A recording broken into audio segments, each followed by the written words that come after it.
Hello everyone, this is a really quick video defining literature reviews. I've had a couple of people ask the question directly, what is a literature review? And based on past experience, I find that about half of students are familiar with them and half of the students have never heard of them before.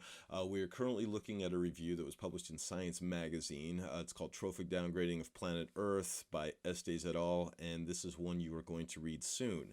Now, as you can see, it is deliberately labeled review up at the top right corner. It's got that designation, and then throughout the article it has that again.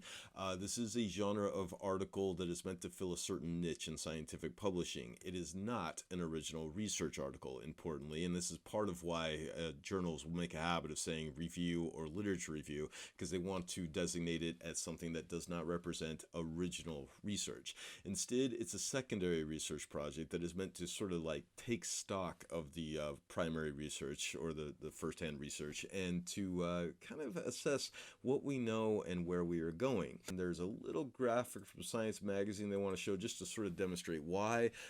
This is a quick little infographic that Science put together. It's not that important that we understand everything from it, but I just want to point out their opening question here: how much science is there? And then they have an answer to that question. A new paper is now published roughly every 20 seconds. In other words, there is a tidal wave of scientific literature coming at us, and a lot of those papers are undoubtedly good, but trying to sift through that immense amount of scientific research is a daunting task. I have a quick little graphic I want to show, and forgive my rudimentary animation skills, it's definitely not my strong point, but this graphic is meant to represent all of the articles that have come out, say, since 1950, and you can impose upon this whatever area of study you please. Let's say we're looking at articles on genomics or articles on computer science, whatever. It's just, articles in a given field published in the last 70 years or so. And as you can see, some of these articles are represented by little dots and some of them are represented by much bigger dots. When it's a little dot, like, these little tiny dots here, or maybe these slightly bigger dots, what that is saying is that those articles, even if they produced legitimate science, and even if they enhanced our understanding in some way of some specific area of science, they weren't exactly groundbreaking. They weren't the sort of articles that shifted the paradigm or that led to a wealth of new work.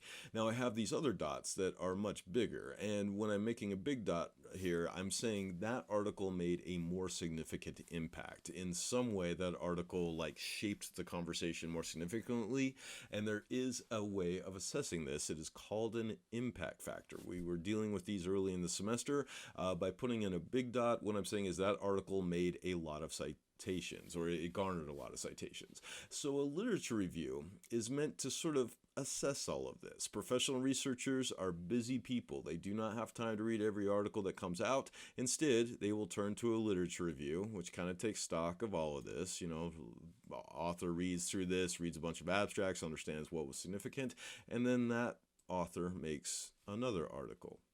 And I'm making that sort of a bigger dot in order to say that lit reviews, if they're published in prestigious publications, quite often are major players in ongoing conversations. They're sort of like an assessment of what we currently know and what we still need to find out, or what questions remain unanswered. And those are the two primary goals of a lit review. I'll just say it again: to say what we know and to point a direction toward what questions still need to be answered, or to find some sort of path forward. That's the goal of the document, and you do not need to feel like you need to read all 150 articles, but you should read quite a few. I'd say probably around 15 or 20 is a good amount to read for this overall project.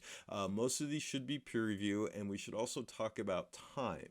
If you are writing on a fast-moving topic, a topic in which the science keeps on moving forward very rapidly. So let's say this is our article that we're going to produce.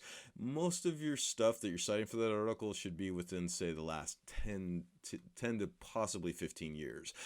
So gene editing, yeah, you'd be within this tight window. Computer science and artificial intelligence, you would probably be on this kind of tighter window. So again, the major goal with all of this is to take all of the literature to assess which dots, so to speak, or which articles made a big impact and which ones made a little bit less of an impact. You will be using databases to find this information, and in the next video I will show some ways of assessing how prominent a given article was. So that's the lit review that we're going to be working on. To be clear, you can write about anything you want to write about as long as it is legitimate science. Every once in a while, I've had a student pick a topic that would fall into the category of pseudoscience, and I've had to say no to that, but generally I will say yes. So just as long as it's legitimate science and as long as people are still publishing about it. If you're following a conversation and no significant articles have been published since, say, the year 2000, it means it's kind of a dead conversation and it's not the sort of thing you'd want to pick for a lit review. So do think about whether or not it's still current. If you have questions about any of this, you can, of course, get hold of me, and I hope you can find a topic here within the next week or so and be committed to starting to read articles about that.